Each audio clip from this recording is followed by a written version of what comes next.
नमस्कार. जाधवांची कन्या, भोसल्यांची सून, शुभांची माता, भाग्य कोणते अजून? हिरवी स्वराज्याची पताका मानाने ओढते मी जिजाऊ बोलते. होय, आम्ही आलोय तुमच्या सर्वांच्या आऊसाहेब जिजाऊ, राजमाता जिजाऊ. हिरवी स्वराज्याची पवित्र माती पुन्हा एकदा आमच्या मस्तकी लावण्याचे भाग्य आम्हाला लाभले.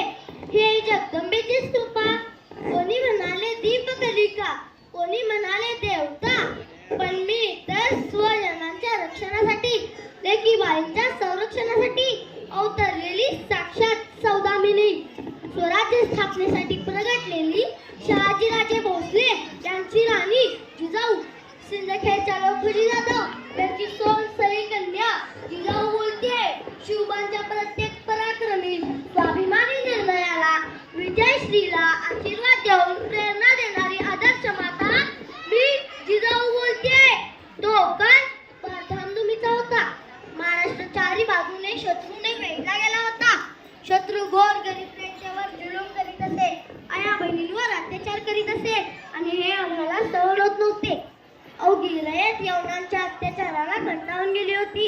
यवनांचा होणारा अत्याचार पाहून आमची तळपायाची आग मस्तकाला जायची. म्हणून आम्हाला स्वराज्य हवे होते. माझ्या शिवबाने स्वराज्य स्थापन केले, पण आम्हाला स्वराज्याबरोबर सुराज्य म्हणजे स्वतःच्या रयतेचे राज्यही हवे होते. आज स्वराज्य आहे, पण सुराज्याचे काय?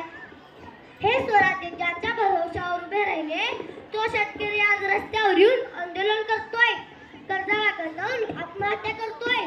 आज दिवसाढवळ्यास आया बहिणींची आबरू लुटली जात आहे आणि समाज उघड्या डोळ्यांनी तमाशा पाहतोय. हे पाहून आम्हाला फार दुःख होतंय. मी ज्या स्वराज्याचे स्वप्न पाहिले ते हेच का? माझ्या शिवबाने ज्या स्वराज्याची निर्मिती केली ते हेच का? यासाठीच केला होता का आम्ही स्वराज्याचा अट्टहास? यासाठीच आम्ही आमचे आयुष्य पणाला लावले. तुम्ही म्हणता का बदलला, पण इथं तर सारच काही बदललं आहे. तुम्ही फक्त शिवबांचे जय जयकार करता, पण त्यांचे आदर्श कोठे गेले? असा हिंदुस्थान आम्हाला अपेक्षित नव्हता. आज 21व्या शतकात तुमची मानसिकता अशी बुरसटलेली का? मी नेहमी ऐकते शिवबा जन्मावा पण दुसऱ्याच्या घरात. का त्याची आई सक्षम नाही का शिवबा घडवायला? का घाबरते ते शिवबा वाढवायला? तुम्हाला एक सांगते, वाघाची आई व्हायला काहीच पण वाघिणीचे जसावे लागते, तरच भल्या भल्यांची शीर आपल्या पायावर झुकते. शिवबा शिवबा कोठे आहात तुम्ही? पाचाच्या समाधीतून पुन्हा एकदा द्वेषाने खडबडून जागी झालेली तुमची आई, तुमची वीर माता जिजाऊ आली आहे. आज आमच्या रक्ताचा थेंब आणि थेंब पेटून उठलाय. आया बहिणींच्या आबरूची पाय बनली होता ना, आम्ही दुःखाने, लज्जेने, शर्मेने, रागाने उभ्या जळतो आहोत. त्यांच्या संरक्षणासाठी आम्हाला तुमची साथ हवी आहे. शिवबा जागे व्हा, शिवबा जागे व्हा.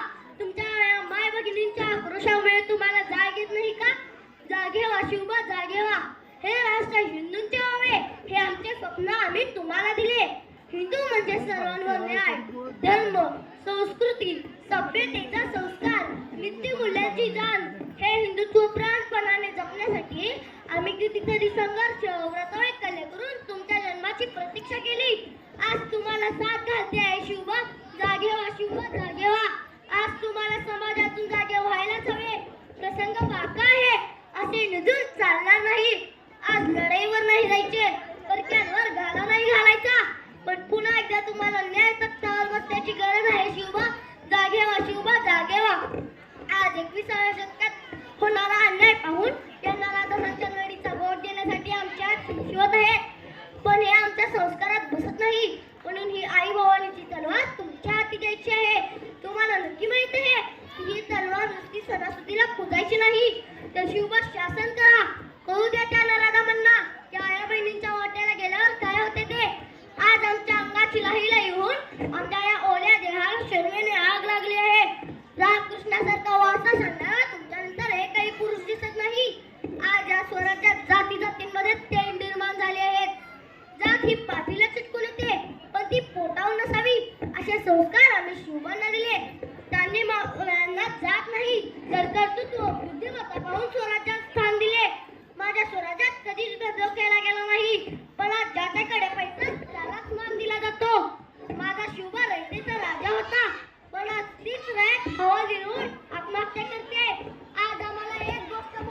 तुझं लाज वाटते ती म्हणजे दिवसा डोळ्या लुटली जाणारी स्त्रियांची आबरू. माझ्या लेकींवर वाईट नजर टाकून तिच्या आबरूचे धिंदवडे निघत आहेत. माझ्या शिवबाने स्त्रियांवर अत्याचार करण्याची गय केली नाही, पण आज या समाजात दर 78 मिनिटांनी सामूहिक अत्याचार घडत आहे. दर 59 मिनिटांनी बलात्काराचे प्रकरण घडत आहे.